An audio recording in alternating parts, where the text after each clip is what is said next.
Hey, Shane. Welcome back to Ohio. We're Derogatory. back to Ohio. My city was a gone. Gone. Parking spaces. Hey, that song does rip. That song rips 100%. Who is that? That's The not Pretenders. The Pretenders. And that is an Ohio band. They are from the pride of Akron, Ohio. Who's lead vox in Pretenders? Chrissy Hine is her name. Okay. Yeah. Original punk siren. Now, you want to know how I first discovered that song and a handful of other 1970s era classic rock staples? From, I don't know, a podcast? No. I discovered them in my childhood through a very specific soundtrack, film soundtrack. Dazed and Confused? Now, the clue is it was my childhood. Okay. What's a film that would have come out during my childhood that may have informed the soundtracks I was listening to? Almost Famous? David, I was not that cool as a kid. Okay. It was the Toy Soldiers soundtrack. The Toy Soldiers soundtrack. Yes. We did watch that movie recently. That has that's a Joe Dante film, is it not? Who also directed Gremlins? Small Soldiers soundtrack. Small Soldiers. Yeah. Well, Toy Soldiers is a completely different movie. I think it has Tom Cruise in it. Toy Soldiers. Small Soldiers is a Joe Dante movie. Good pull. Yeah. Joe Dante, director of Gremlins as well. That's also how I discovered the Stroke by Billy Squier. Yep. War. What is it good for? This tracks. Yeah. Love is a Battlefield by Pat Benatar. Really good soundtrack. Really good soundtrack. Yeah, I mean, pretty good movie, really. Does it hold up? Yeah, it's a good kids movie. Okay. In that sort of Joe Dante, totally absurd kind of way. Sure. Isn't Kirsten Dunst is in that? Yeah. She do be in that, yeah. Yeah. She do be acting. She do. Kiki. You know what we've been watching lately? That's a kids movie from similar era, and I believe that I texted you about this when it happened, but a week ago or so we did a vertical viewing of Jumanji where we watched all the Jumanji movies 3 nights in a row, and my kids loved them. So I've only seen the first remake and the original. Right. I never saw the second remake, but the first remake was good. You know what? Second remake, also not bad. Nice. You know who reprises a role in the second remake, surprisingly, at the end? Kiki? Bebe Neuwirth is as an older version of the character that she was in the first movie when she was the beleaguered aunt. Oh. Yeah, so she owns a cafe in the town in the third movie. That's that Legacy-quel reference core that I don't have a lot of patience for. You know what? It was a sweet little scene between her and Danny DeVito somehow. Danny DeVito is in that movie as well. Okay.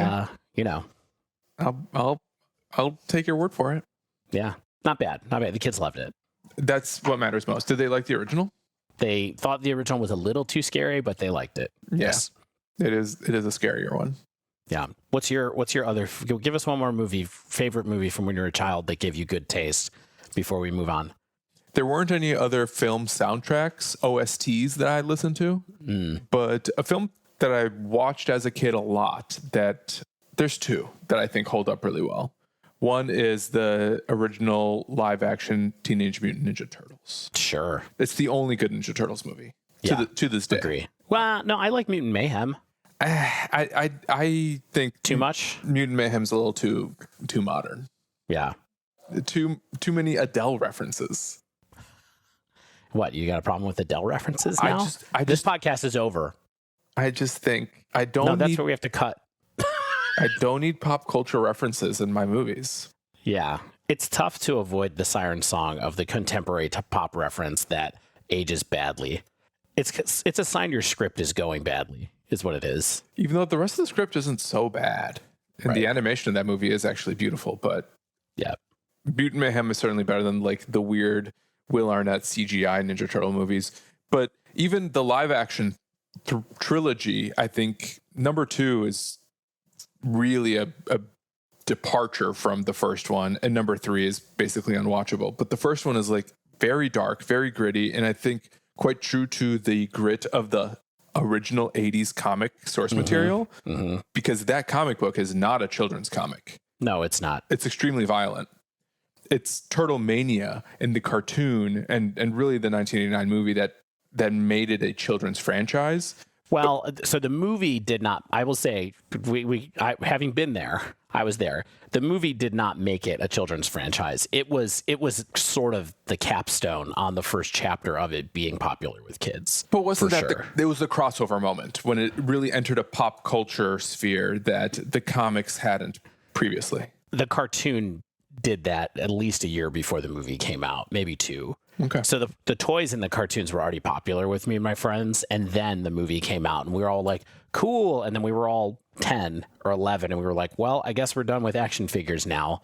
You know, like that was sort of the stop of that. But I think the first Ninja Turtle toys I had were probably in like 87 or 88, I want to say. Yeah. Yeah. So I guess the movie was in the midst of Turtle Mania, but it still spoke to a more mature theme that the comics did versus what the cartoon and the toy line were trying to do. For sure. So yeah, I love the original Ninja Turtles. And it's also the Matilda movie, directed by Danny DeVito. We just watched this that the other night. Holds up really well, in part because DeVito's an incredible filmmaker. Yes. Totally underrated, and an unsung filmmaker. Death to Smoochie is amazing. Mm-hmm. And Matilda really holds up well, especially for a kids movie. It's really dark. Yeah. Well, all those Roald Dahl books are really dark and weird, and it's always parents who are like abusing children. Like it's the themes are pretty dark in those books. Yes, and I love that DeVito didn't shy away from those themes, especially in a way that I think the modern musical Matilda, it addresses them, but it's still with a Netflix production sheen. Yeah. Wow, this is going to be tough to get out of this cold open. I don't know how you're going to close it and bring in the theme music. I already tried to give you a spot, and you went right through it. Watch me do it expertly right about now.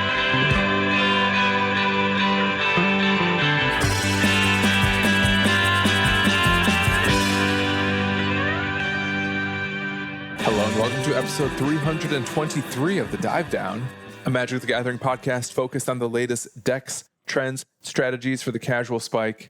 My name is Stanislav here in Chicago, and with me on the line from another part of Chicago, we should have just met in person, but Dave refuses to sit in the same room as me because I smell too good. It's the Godfather, Dave Harbarger. It hurts my heart. Yeah, it's true.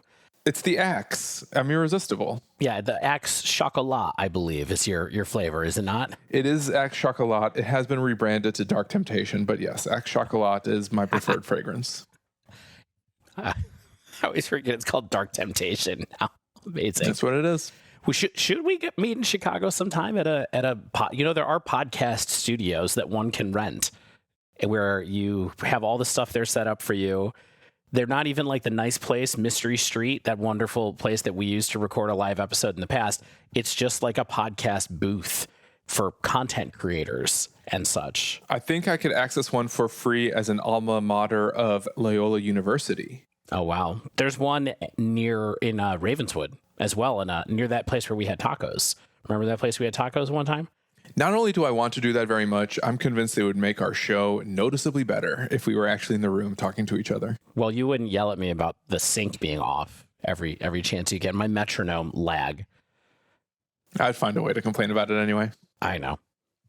What are you drinking there, Dave? It looks like a stout. It's a Guinness. Dry Irish stout. Warm or cold?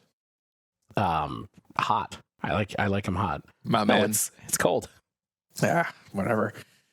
This week's show, we are packing our bags and going to the Spotlight series in the Motor City. We've designed a secret lair, but the only way that we can print it is if we win this tournament. Yeah, I still don't know what the angle is on that. Do you know what the angle is on that? I believe the top 8 automatically qualifies for the Pro Tour, but the winner gets to consult on an upcoming secret lair. It is the Secret Lair Showcase. Showdown, Spotlight. Yeah. Secret Lair Spotlight. It's the Showcase Showdown. Showcase Showdown Spotlight. Right. Yeah. I cannot wait to win this and pitch my secret lair that I've always wanted, which I think I've told you that about this before, is golden era of Pitchfork, best new music albums, secret lair. Now, is Interpol, turn on the bright lights. _ lightning bolt. Gotcha. Okay, I see. So we're putting new fictional names on classic cards. And you will know us by the Trail of Dead. Source tags and codes _ preordain for no reason. I see. I see. So this is truly a passion project. Yeah. Can we form a blood pact right now? Sure. Let's do it. If either of us win, when one of us wins, right, the dive down has to be one of the cards. Yeah. It's just the dive down _ dive down. Is that what we're doing? Yeah. But instead of a mermaid jumping into a body of water, it's us. It's three hairy men. It's just dodging YouTube comments. Yeah. Our YouTube's dodging not responsibilities. So bad. Yeah. When we remember to update it, it's pretty good. I always do it at least 4 days later. Yeah, I guess the most scathing comments we receive are just passive aggressive reminders that we failed to upload to YouTube on time. Yeah, sorry, YouTube. Deal with it. Yeah. Just go to thedivedown.com to listen to the most recent episodes. But we're talking about Indy this week. Dave and I are going. We're meeting Shane there. Yes, remember him? Yeah. Do you still talk to Shane? Occasionally. I know you do. Yeah, he's doing well. Yeah. He moved state. He did move state.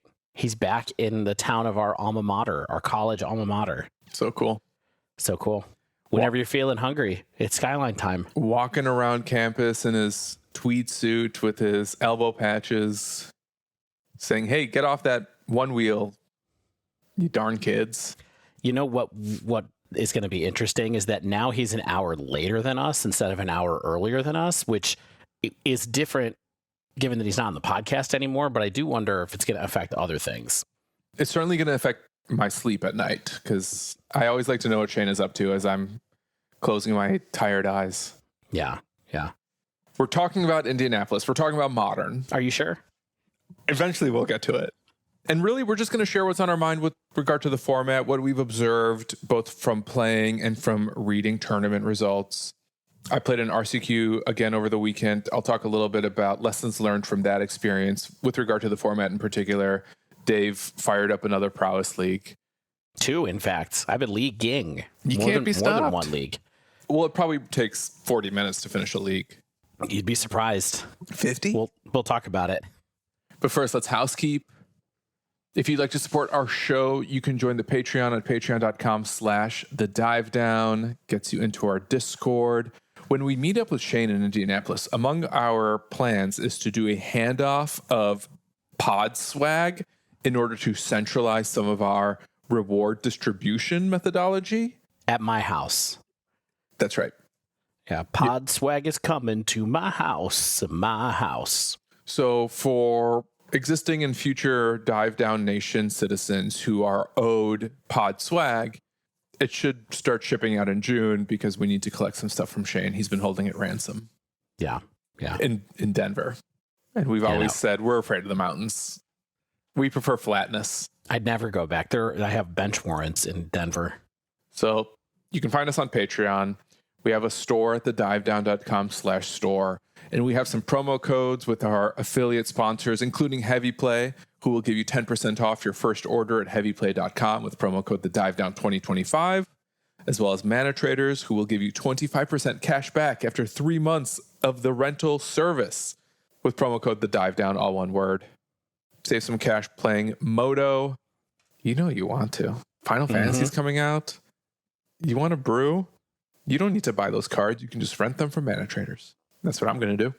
I love it. And that's it. That's all I got. Why don't we start with Prowess? I think that's a great idea. Let's start with Prowess, and then we can talk about big picture thoughts about the format going into the weekend. I don't know if you've seen my portion of the notes, but my first big picture they're terrible. That's why I want to go first. But my first big picture thought is about Prowess. I know. I did see that. I'm kidding. So how about I just introduce that, and then I'll take the rear after we talk about the deck in more detail. Sure. Yeah. Because my opinion, to set the stage ahead of Indianapolis, but pretty much any tournament happening right now, like your RCQs, Energy Indy is coming up at the end of June. I think Prowess is actually the most important deck in the format right now. I'm so curious about this take because it's not the most winning deck right now. Hey, most important does not necessarily mean the best. And it's also not the most played deck right now, still at this point. So I'd love to understand where you're coming from with saying this is the most important leg of the stool that we have going in the format right now. It comes from recent results. Energy Chicago was, I think, a big turning point as we see more people picking it up and it occupying more spots in top eights and RCQ results because of its fast, aggressive nature. The pressure it puts on opposing decks to interact in a very specific way. Mm-hmm. And most importantly, its positioning against the combo decks, which I think are a big chunk of the format as well. Yeah. I think that's fair. Keep cooking. And I think because it sets a very specific terms of engagement, Stan said it, drink, for the format, I think Prowess is the deck to beat, but it's extremely beatable. You just have to know how to do it. You have to have a plan. In addition to my big take of like Prowess is the most important deck in the format right now, Boomer Jund can beat Prowess. You can beat Prowess with a pile of removal and a big creature that it can't get around.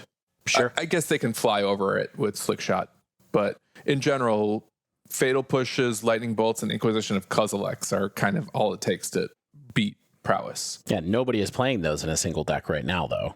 And perhaps they should be. But there's definitely other decks there's plenty of decks that are good against it. But. Yes, removal decks are good against it. Flage or any source of life gain, I think, is quite good against it. You know that card Breza? That 4-mana card? I don't know that Prowess can really beat a couple of Brezas. Removal Breza, I think that's going to be a bigger problem for Prowess than people realize. And that's just because no one's playing Breza in Modern. Not that they should, but that's just an example of the type of card that can actually really turn the corner and I think pose a pretty significant challenge to Prowess, forcing them to have Delirium on Unholy Heat to answer it.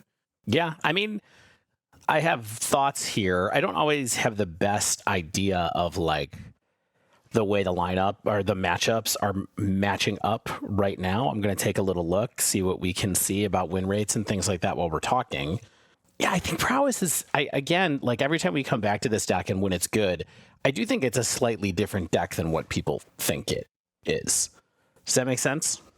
I want you to elaborate on that. Is it not a one-drop tempo deck that's just play a creature, play some removal to clear the way, pump it up with mutagenic growth or through Prowess triggers off the removal spells or cantrips and Alpha Strike for a kill when opponents' defenses are down? See, I don't really think it is. All right, so we're transitioning into talking about my recent playing with Prowess. Let's talk about it in general. This is like the stuff that I had going on. I do think Prowess, in my mind, in order to do well with the deck, you have to deploy your threats with a bit more forethought into the plan than that. And I thought it was really interesting. So when I was dusting off the deck finally again after playing limited for a while and then, all that kind of stuff, I haven't played it in probably a month or so. I went back to one of the masters of Magic to look at their recent writing about this deck. And that would be Andrea Mengucci, the Italian stallion, who recently wrote an article on TCG Player. We could talk about TCG Player some other time, but go give Andrea a click. Yeah. And that's all you should be doing on TCG at the moment. Exactly. Just reading their content creators. Their free content. Yeah. Yes. So Andrea put up a pretty short article, a little deck guide with some sideboard help and also a deck list. And the big thing that he pointed out that was a reminder to me about what Prowess really is that, essentially a lot of the writing that starts the beginning of his article is around the idea that you are not trying to rush out DRC into Bauble on turn one, and you may not even be trying to rush out Monastery Swiftspear if you have Monastery Swiftspear in your hand turn one. This version of Prowess, because Corey Steel Cutter is so good and playing double spells is so important, this version of the deck really actually wants to just dig for Quarry Steel Cutter or Slick Shot as a turn 2 play / turn 2 plot to set yourself up for powerful turns on turn 3 and turn 4. So instead of going, I got to get a threat down as fast as possible, I got to start attacking as fast as possible, the thing that I found that was most effective when I was playing this deck was honestly, quite often, turn 1 Preordain or turn 1 fetch land Thundering Falls to dig for Quarry Steel Cutter to set up the top of my deck, or a Preordain to set up future turns. Is this surprising to you? Not necessarily, because I still think this plays into the Alpha Strike plan rather than the tempo plan. Yeah. But I think that this deck, and I have for a long time thought that Prowess, when it's good and when you're piloting it properly, is closer to Death Shadow than it is to Burn. And I kind of think that's still true. So it is a tempo deck. I think it's a tempo deck. I think it's you're playing. It's a tempo deck that doesn't play a threat on turn 1. Yeah, and I think that it's also, yes, it's a tempo deck that is building up to an alpha strike, like you said, but you are trying to extract tiny value, set up future turns, all those kind of things with your cards with cheap spells that those Xeroxy tempo decks are do. And I think that a lot of people, if you approach Prowess, I think like it's Burn, you're going to do worse than if you approach it like you want to limit their spells being cast. That's why Chalice of the Void is really good against it. That's why High Noon, a zoo player played High Noon against me in the league, and that was something I could not get around, So this is, that's a rule of law effect, basically. That is much more effective against Prowess than trying to, ley line of sanctity or something like that. Is High Noon, which is each player can't cast more than one spell each turn, is that better than Deafening Silence, which is rule of law but for non-creatures? Yes, definitely. Okay. In this deck. Because, let's get into it a little bit further. So, and we can talk about what's going on there. So we talked about how Prowess works. Like I said, I loved the stuff that Andrea was talking about with it. The way that I'm thinking about Prowess at this point, after playing it again, for the last week or so, getting ready to play at Indianapolis, there's 3 plans in this deck in my mind. Plan 1 is to get Cutter. And we talked about how important that is, how Andrea, like most of his writing was about that. And the big thing with this was, another tip that he had was, don't play Bauble, early on if you aren't using it to double spell. What you really want to do is get the combo of Cutter and Bauble on turn 2. That's the best kind of way to get your plan going. If you can pull that off, that's great. If you can't, you want to try to get to later turn where you can Cutter and then get a token, of course, on turn 3. But ideally, you're crafting your draw to be able to get Cutter going, and then you just basically go wide from there. The thing that is different about Cutter as a threat in Prowess versus something like Monastery Swifts, or not Monastery Swifts, or Monastery Mentor, which is really kind of what Cutter is, right? Like, it's a slightly harder to kill Monastery Mentor that's on color for Is It Prowess. There is another player who I was reading their guide who referred to it as that. I'll try to look them up in a minute.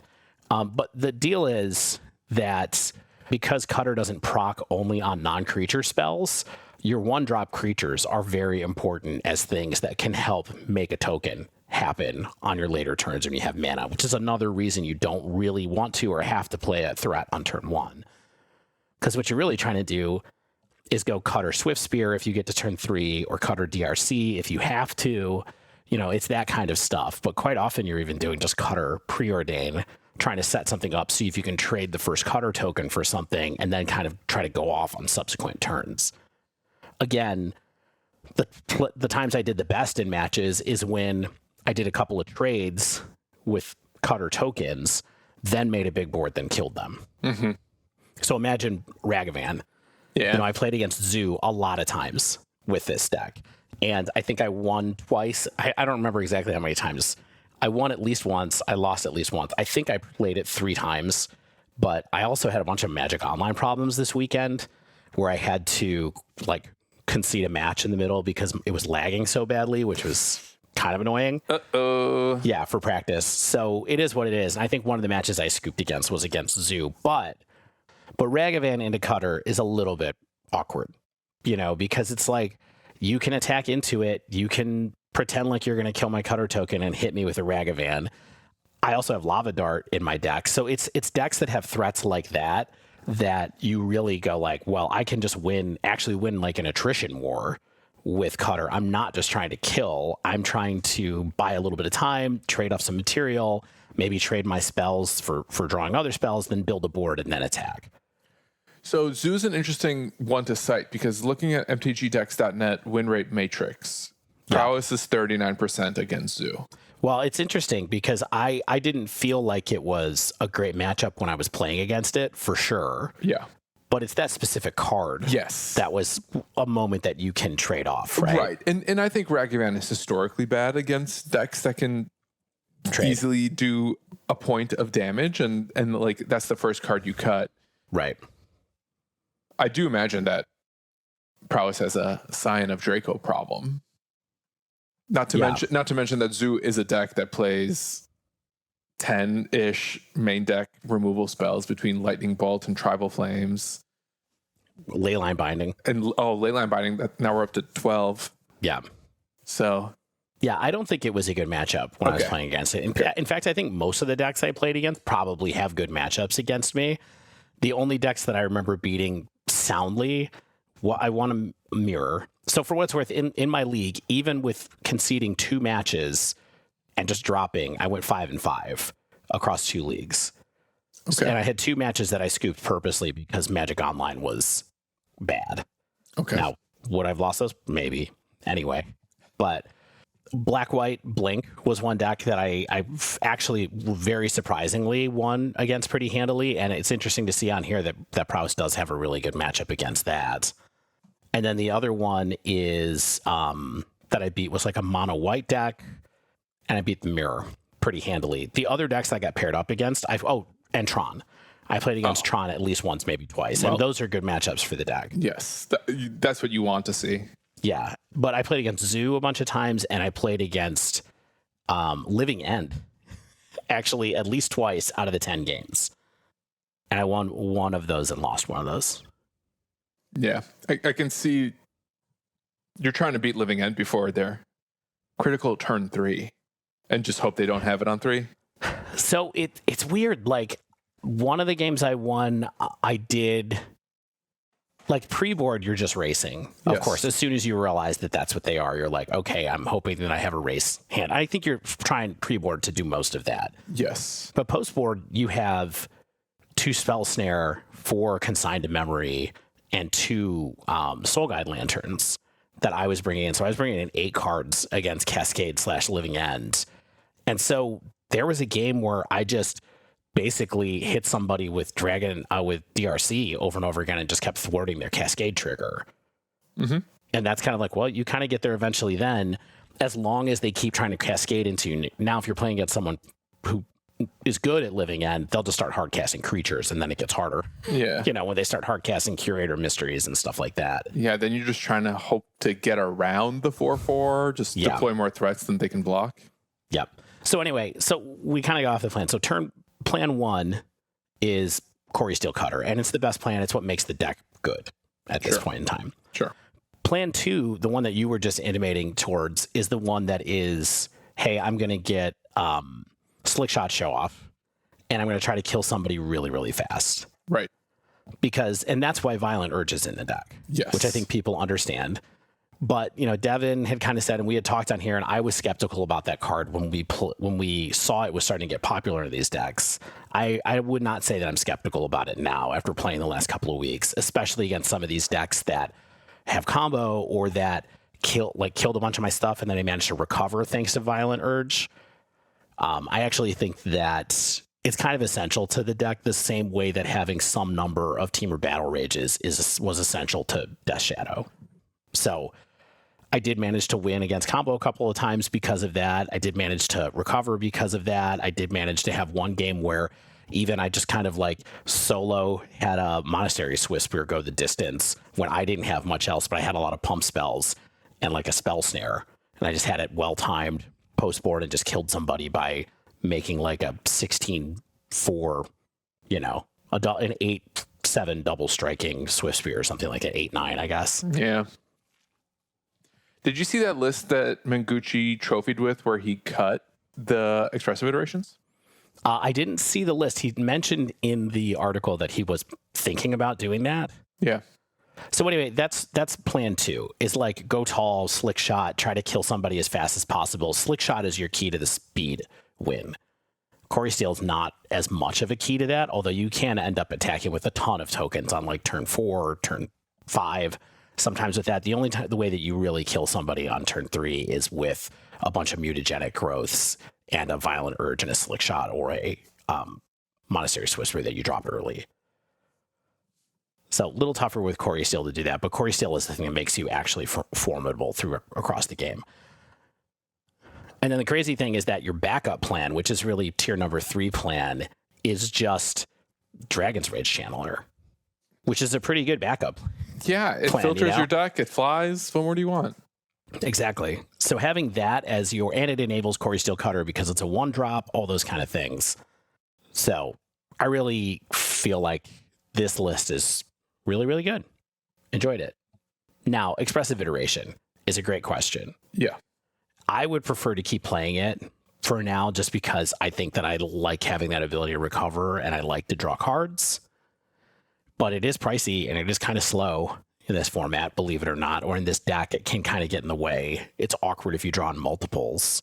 The last time I played this deck a month ago or so and played Storm Chaser's talent in it, along with, remember when I was playing the first list, like the Baku list, I think was the person, Bedlam Reveler, Storm Chaser's talent. I didn't really like Storm Chaser's talent in that deck at all. It never really did any work for me, even to just have as an extra threat, an extra prowess threat. I don't know. I wasn't really feeling it. So I'm not eager to try it out again. But I guess I could see taking 1 and putting it in over 1 EI. How many EI are you playing right now? 4. Yeah. Yeah, there's 4 mid. Let me give you the list really quickly so we can, like, it's 4 DRC, 4 Swiss Spear, 4 Show Off, 4 EI, 4 Preordain, 4 Lava Dart, 4 Lightning Bolt, 4 Mutagenic Growth, 2 Violent Urge, 4 Cutter, 4 Bauble. So it is basically 4s plus 2 urges. That's so nice. It is nice. I don't know. What's your experience playing against this deck? I mean, with energy kind of just rolls this deck, right? It can if you have the exact right sequence of threats and removal, because you run into this trap where you can draw the wrong half of your deck. And if they get a flyer or an unchecked steel cutter with cards in hand, that becomes a problem.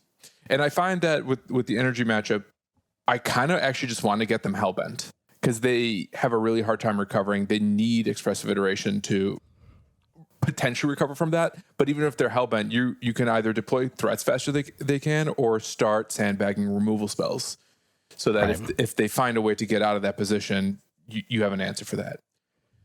I played against the deck twice, if not 3 times at the RCQ. Wow, this weekend? So I played against 3 Steel Cutter decks. 2 of them were Prowess. 1 of them was Affinity with Steel Cutter. Mm-hmm. And I was in matches. I was 1-1 against Prowess. And in fact, the match that I lost to Prowess, that person ended up in the finals, and it was a 2-slot. So they took home an invite. Oh, wow.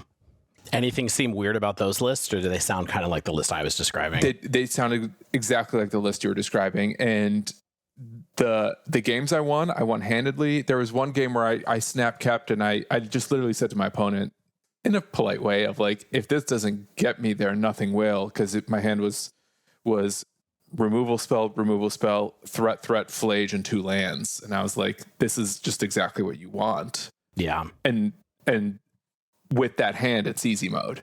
And then you play that game of attrition. You hope that you hold down a threat that they can't answer, which is a lot easier to do post board when you're taking out your Ragavans, because you have a little bit of a harder time killing Guide of Souls with its 2 toughness or anything with more than 1 toughness. Like Cats and Ragavans are in the crosshairs. Guide of Souls, you need Unholy Heat, basically. Right. You know, well, or Lightning Bolt. Yeah. Which you also have. Yeah, but Guide of Souls can get out of Lightning Bolt range, given enough time. Yep. So, yeah, I find that Prowess wins the threat race, but it has a really hard time when I can leverage the mid-range plan, basically. Yeah, that makes a ton of sense.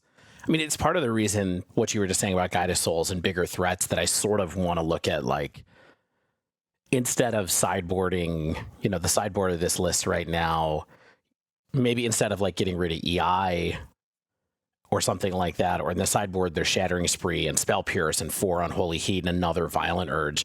I almost want to bring in like a Vapor Snag style effect or Into the Floodmaw in the sideboard to be able to get rid of a problematic permanent, but mostly be able to get rid of a giant creature that's annoying me and get it off the board and get it out of the way. I did see a number of Floodmaws throughout the tournament in Prowess decks and elsewhere, and I think that's just a good pull right now in general. Gifting a tapped fish is nothing. A tapped 1/1 fish is nothing. It's nothing. Yeah. And I think that's a really interesting pull because big creatures are probably a problem for Prowess. I also felt like, at least in the Boros matchup, my top deck Spyros were better than their top deck's EI. And I wonder if you can afford to just play a 3-mana spell that puts down a body and also draws you 2 cards instead of the selection. I mean, interesting idea. I also have a feeling, and one of the groups of players at the RCQ I played at was Team Flex Slot. George Jabbour and friends were there. And, after round 4, when we were able to ID and lock our way into top 8, we went for a drive to the local Culver's and had a nice chat about the format over delicious Midwestern burgers, fast cash burgers. He was saying that he kind of wants to have like a new big top end threat, and whether or not they should just be playing one of Murktide, just to have like something to turn the tide in those attrition matches when your graveyard is full of instants and sorceries anyway. And Graveyard Hate, though some people are bringing in Graveyard Hate against Prowess just to try to shut up Delirium, it feels like desperation to do that. I think that's kind of a mistake. Like when people played Graveyard Hate against me, I was like, don't care. Cool. That's fine. You should have tried a different thing, maybe more removal, maybe something else, but I don't think it really gets in the way. I will say, I think the reason you do that is because you have more cards that you want to take out than you want to take in. Yeah. And something like a Ghost Vacuum, for instance, might get you a little extra leverage than a Ragavan would. Sure. Yeah, I could see that too. I think that's the resignation.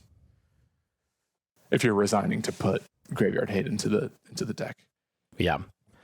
So anyway, that's my take on Prowess. It feels totally good to me, and I'm bad. I'm going to try to get some more practice in piloting it before the spotlight, which I did sign up for already.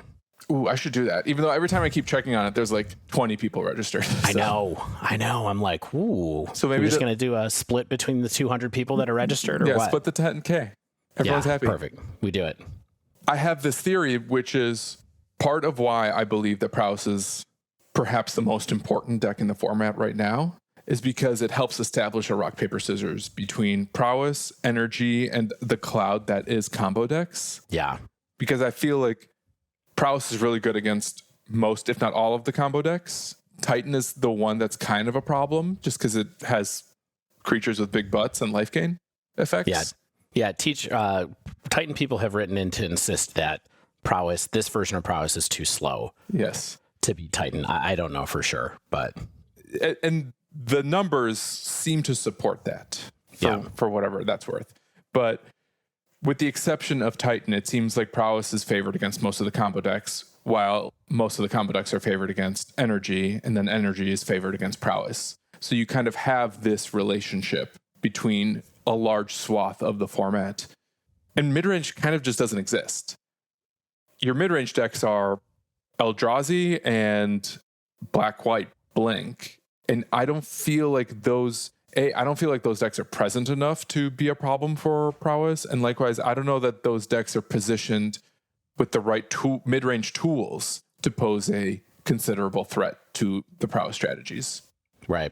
Because Red Green Eldrazi, it's a mid-range ramp deck. Yeah, and it just kind of dirtles around, so it does get a little bit just beat to the post. by Eldrazi. Although, this MTGDecks.net breakdown says that Prowess is only 48-52 against Eldrazi, which is a little bit of a surprise. But 58 against blank. Right, it's 58 which against feels blank. right. If you look at the decks that it is good against, I was like, the top end looks kind of bad, but then all the combo decks, it's like 80% against, 60% against, 70% against, Esper Reanimator, 75% against Merfolk, 86 against Burn, Azorius Artifacts, Samwise combo, Living End. Like it says that it's kind of favored against all of those. Yeah. And you know what? Just to cite our friends at FlexSlot again, George Jabbour was on Prowess. No way. Really? Not on Control? Yeah. Like that's kind of the point we're at, where I think a lot of people are learning to respect the deck's potential and are thus picking it up. Steel Cutter was the most popular card in the room. Prowess is the most represented deck in the room. And Interesting. 2 Prowess decks ended up in the finals. And frankly, the only reason I didn't end up facing Prowess in the semis is because I lost to Belcher, because the combo deck knocked me out. And they could get past Belcher. Exactly. What do you think about Jeskai? Have you played or seen Jeskai Prowess? No. It's showing up occasionally. It was, a month ago when this whole thing started, when Corey Steel Cutter came out, people were experimenting with it a lot. For Prismatic Ending? Prismatic Ending and Wear Tear.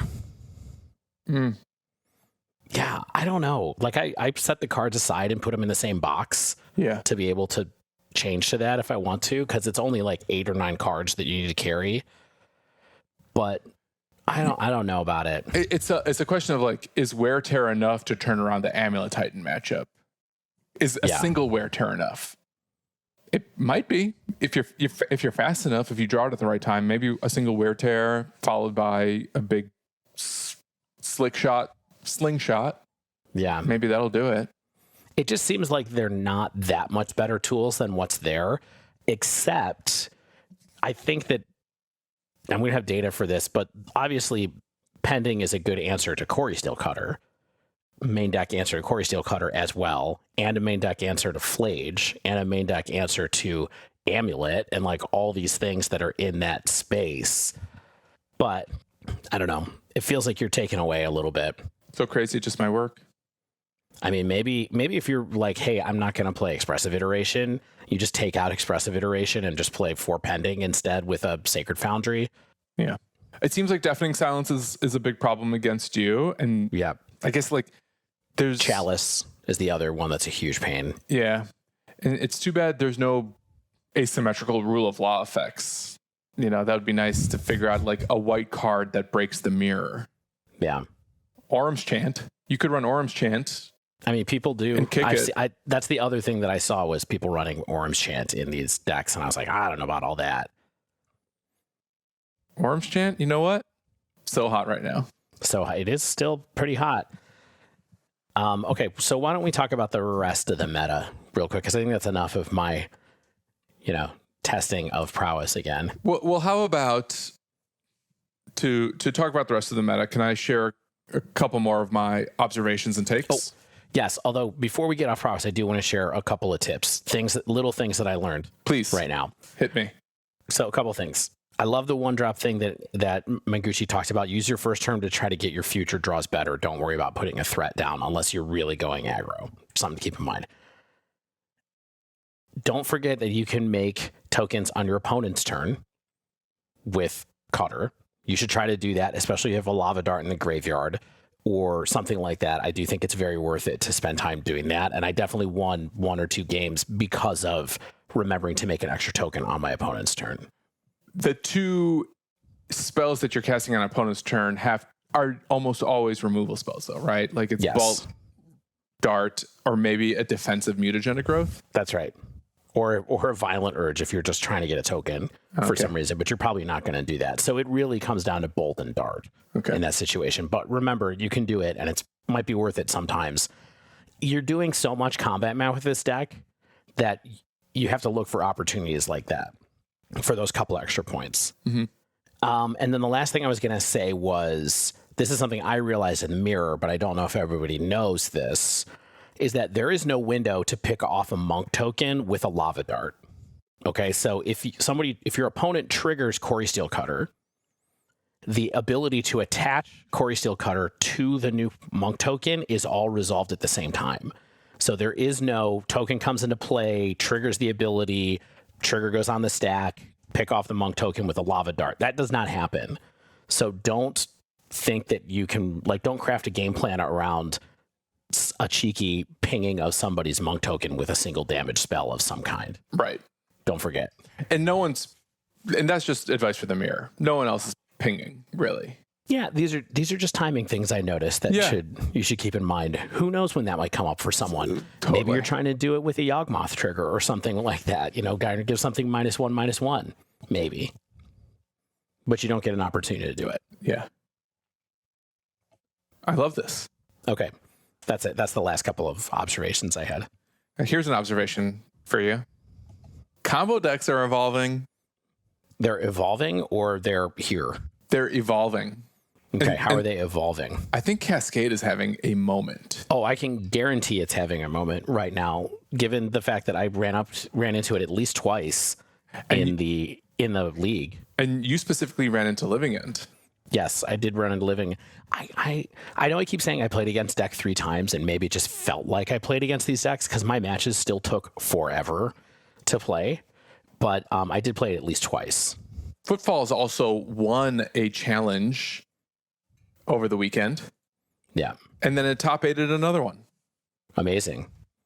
Now, the Footfalls deck, it's worth noting that is Leyline Scion Footfalls, correct? Correct. Okay. I don't think there's any version of Footfalls that isn't playing Leyline Binding. I guess Leyline of the Guild Pack maybe comes in and out. But yes, in this case, it was... I copy-pasted 75s, won, and then top-8'd by 2 different players, though. Okay. Scooby Snacks made 8th place. Nahul 10 made 1st place. And there's no new cards. There's no like MH3 or newer cards, but for a 1 of Flage. Oh, wow. Yeah. But remember what I was talking about a week or 2 ago, where I felt like big creatures are really important in Modern? I still think that's somewhat true. And I feel like Scion kind of fits the bill, even though it's technically only a 4/4. Because part of what makes it so big is all the keywords. Right. Flying, lifelink, and hexproof. Like, that's just sort of big enough to deal with the world. The world of Modern. You're just not killing that card if you're on Prowess. You know, not actively anyway. I mean, the only way you can do it is if you attack and pump really big and make them block your guy because they're close to dead already. So, but you can't really block it. Right. Yeah, I think you have to figure out some way to disenchant the ley line and then shatter the Scion, which is a lot of work. And I don't think a single wear and tear works that way because it has hexproof. Because it's reversed. Yes. Yeah. I also think Sign of Draco, though Zoo is not a combo deck, I think Sign of Draco is a good card right now and maybe giving bonus points to Zoo in general. I think the games where Zoo is able to open up on Leyline Scion are what make Zoo a reasonable choice. And it's all the other openers that feel off. I mean, Zoo is interesting right now, I think, because it's different than it was recently in that it really is just all big creatures it's big creatures in Ragavan. It's like some of the lists that I saw are like Scion, Kavu, Flage, and Ragavan, and that's it. Those are the 16 creatures that are in the deck. Yeah. I'm not forgetting anything, right, with that. And then it's a bunch of good spells and like Leyline Binding, and that's what you're doing. So it's not even really Zoo. It's like domain mid-range. Almost. Well, the Zoo lists are playing 19. Like, we got Ragavan, we have Wild Nikotl, Neshoba Brawler, Kavu, Flage, and Scion. I definitely played lists and saw lists that did not have Neshoba Brawler and maybe had Wild Nikotl in the board. I saw some with Nikotl in the board, which I thought was interesting. Yeah, the best performing Zoo list I found recently that finished 3rd in a challenge just over the weekend only had 16 creatures, 4 ofs, Ragavan, Kavu, Flage, and Scion. Yeah. Can I tell you something? I'm only bringing 2 decks with me. Guess what the second Prowess deck and is? Zoo. Yeah, that's it. Those are the 2 decks that I'm bringing with me. And that's your right. Because I think it's pretty good. And I wanted a deck with Flage. Yeah. You know? I think it's a good deck. Flage is hot. And being able to cheese a win, like you said, with Scion is totally the way that you gain extra points in Modern, and you need stuff like that in your plans. Yeah. But Cascade is not the only reason that combo decks are evolving. I think Belcher is sort of starting to take the top spot of the combo environment away from Titan in particular. I think Belcher is just like a really important deck at the moment. It's tough to interact with. You want counterspells to beat it, and because Dimir is at like the lowest it's been in a while, because Dimir is just such a dog against prowess and energy, that I think Belcher is able to start to rise up a little bit. And although certain cards that used to be good against Underworld Breach can be good against Belcher as well, Belcher's much more able to just play a long game until it finds something to answer your Stony Silence or what have you, or eventually overrun your Wear and Tears and Abrades or whatever it is you're going to try to do to 1-for-1 their artifact spells, if you even have the timing to do that. Frequently you don't. And yeah, I feel like Belcher is kind of like the combo deck du jour for now, it being really good against prowess, or not prowess, but energy, and can steal games against prowess. I think make it really powerful. It also has a problem because like it wants to bolt in lands. Like a lot of its lands come in and deal 3 damage to the Belcher player, and that makes it easier for the prowess decks to win. But if the Belcher player can sculpt a slower plan that just sort of keeps the prowess deck at bay, or if the prowess deck is on its back foot, then there's not much you can do against just end of turn whir for a Belcher. Can I tell you, on this mtgdex.net that we were looking at, Belcher has the highest win rate of the top 20 decks, top 15 decks, with 55% win rate overall. Everything else is yellow on here. It's the only one that's green, so it's the only one that's above 54%. Yes. And look, it's bad against mono blue, or not mono blue, it's bad against Dimir decks. But no one's playing Dimir decks. Yeah. Because there's not a lot of good reason to play Dimir decks at the moment, unless you're just trying to gun against the combo decks. Yep. Guess what else is on here with a 56% win rate? Jeskai Prowess. Maybe it is worth looking at it. David, just do it. Here's my question to you. Mm-hmm. What difference do you think it would be for your experience to play Izzet versus Jeskai? Do you think you would have an edge playing Izzet? Do you think you have enough reps and experience with Izzet to have that edge? I think it's just a simpler mana base to have to manipulate is probably the biggest edge that I would have for who I am. How hard is it to know when to get a Surveil land? You mean a shock land? A shock land or a Surveil land. Yeah. I'm just saying, I think that's probably it, but I don't know. Listen, dare to dream. Dare to dream. Challenge yourself. Yeah. For once. Stop taking the easy route. If you will it, it is no dream. So yes, combo decks are evolving. I think the anti-artifact tools are still really important against Breach, or against Belcher in particular, but they also have play against other noteworthy decks, including Titan for that matter. And really, don't sleep on Wrath of the Skies to deal with a ton of the format. I think Wrath of the Skies is excellent against prowess. It wrecked me one game. Devastating against prowess, really strong against energy, of course, and really strong against the affinity decks to just like clear all of their artifacts and their Tamios. If you can get your Wrath of the Skies big enough, it'll destroy an Emery, and then they're like seriously behind because they can't start playing their 8 cast cards. Yeah. So I like Wrath of the Skies a lot right now. Maybe we should be playing Control. We should not be playing Control. We can't be playing Control because you're just going to lose to all the aggro decks. Yeah. So yeah, I mean, I have a bullet here, which is how is anyone supposed to beat Sign Up Draco? We've already talked about it. Life gain, evasion, and hexproof. I think that's a large part of why Crashing Footfalls had such an interesting weekend, why Domain Zoo is an acceptable deck. I think there's not a lot of other decks that can probably run that package, but I think if you have a deck that can run that package, you're probably shipping any 7 that doesn't have Leyline Scion, because those games are just so different. Yeah. And buy you time to either cascade into Footfalls, which is not something I'm necessarily condoning. Wish I could, but I'll refrain. You're not going to do it? No. Yeah, too many. You have too much practice in. Your record's too good. Yeah. Yeah. Or you know you're going to bring it with you, though. No. You're not even going to do that? I don't think so. Okay. What I would bring in is Living End, actually. Okay. That's kind of the other deck I have fully built. There you go. At any given time. But traveling with 2 decks is so faux pas. You're going to I'm surprised I'm not bringing 5 for all the Magic I'll get to play in 2 days, while we're running around. Yeah, that's what always happens. I don't know who else is coming to like Shane will be there for a day, but Shane's showing up with no Magic cards. Right. Devin is not going to be there, unfortunately. I don't know if any of our friends are going to be there to play Commander with, so maybe we'll draft a little bit. People who are listening this point in the episode, if you're still here at minute 59, tell us if you're coming to Indianapolis. Yeah. We'd love to see you.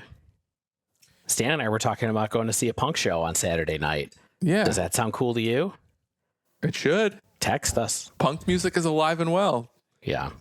Punk's not dead. The last thing I want to say about my RCQ. Mm-hmm. Yeah, I want to hear more about the RCQ and what thoughts you have on tightening up energy. I'm still obstinate about practicing. I essentially refuse.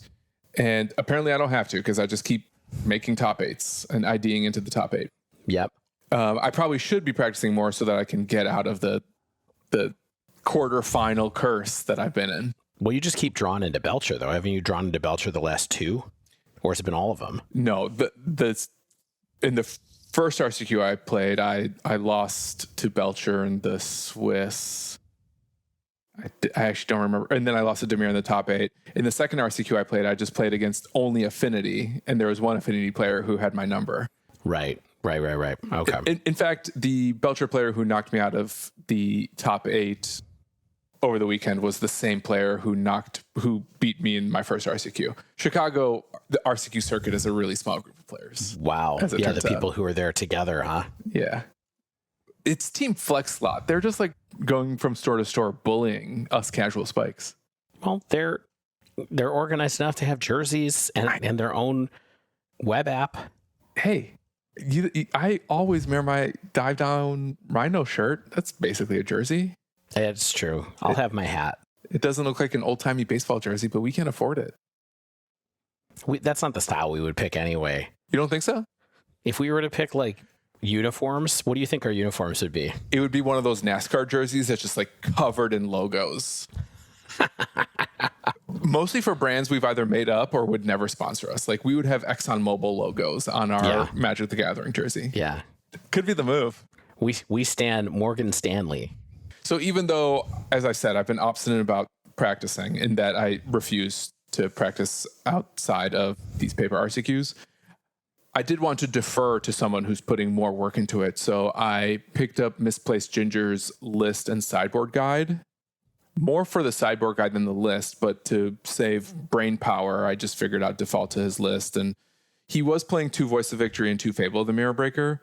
And based on the matchups I experienced and his guide, I sided out Fable of the Mirror Breaker, I actually think, in every single match. Did you really? I really did. No, thank you. It's too slow against Prowess. It's too slow against Belcher. I guess it's okay against Affinity decks, but I don't think it's necessarily better than Artifact and Enchantment removal. So at the end of the day, I feel like Fable is bad right now. Yeah. In this format, in energy, and I don't see any reason why. I don't see any compelling reason to really play it. It's not good in the race against the combo decks. I don't think it's really doing much in the Prowess matchup. I'd rather have more low to the ground threats, or if you're not going to be on the 4 voice train like I am, play a sideboard card. Like I think a single main deck wear and tear is is good and interesting and will always find a target. You know, I'd love to throw in a cheeky surgical. I don't know that I would myself, but I think you can play a nice, well-rounded sideboard card at the moment and get a lot more mileage out of it than having a card like Fable that you're just going to be sideboarding out more often than not. Yeah, just because you're frustrated with how mopey it is. It's not frustration. It's just I don't think it's doing enough in the most important matchups in the format, and I think it's giving me dead draws.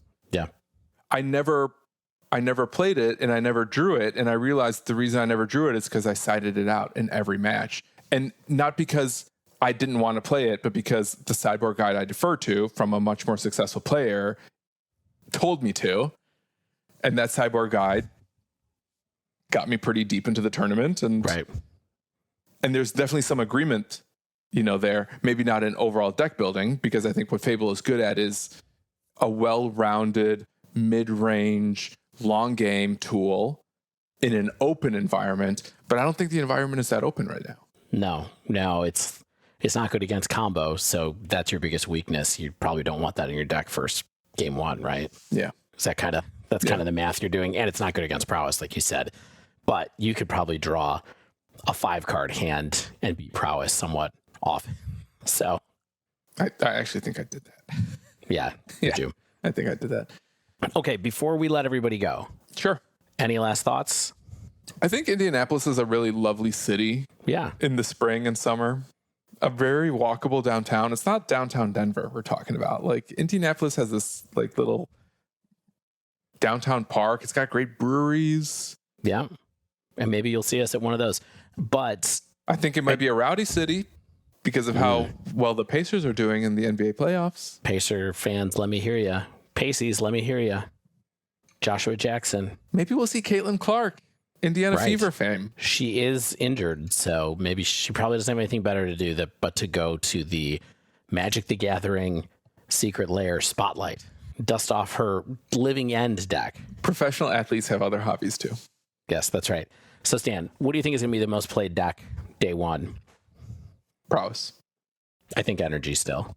You think Prowess? I think Energy. When was the last time Energy was the most played deck in a tournament? I thought it was recently. I thought it still was. Was it the most played deck at the Energy? I think so. Prowess was number 2, though. I think it's Energy, Prowess, Eldrazi, Titan. That's probably my guess at top 4.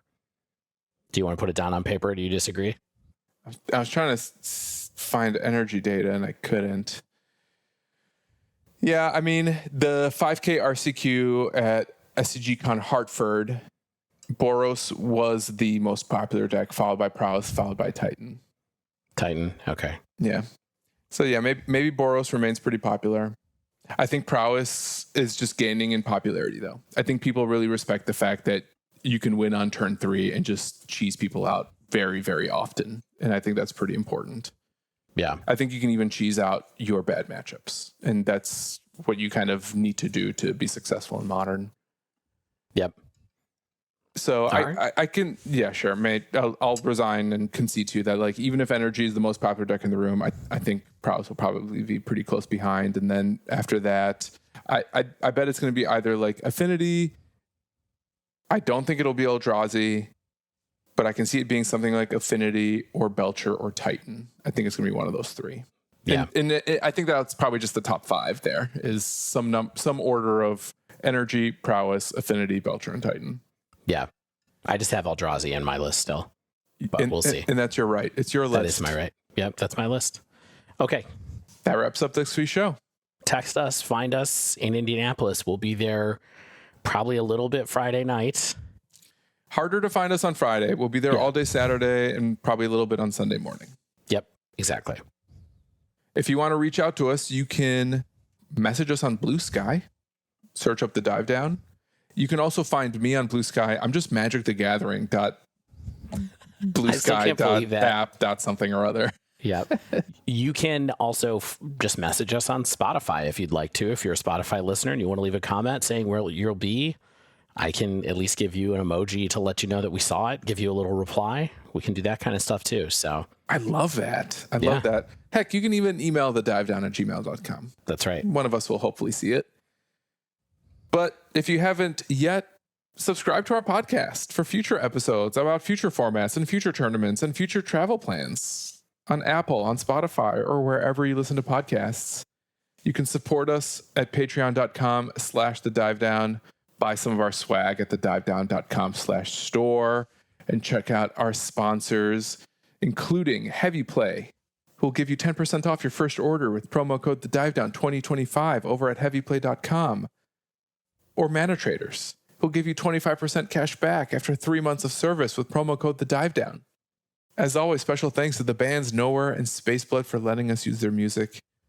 And until next week, we'll see you in the Motor City. Vroom, vroom.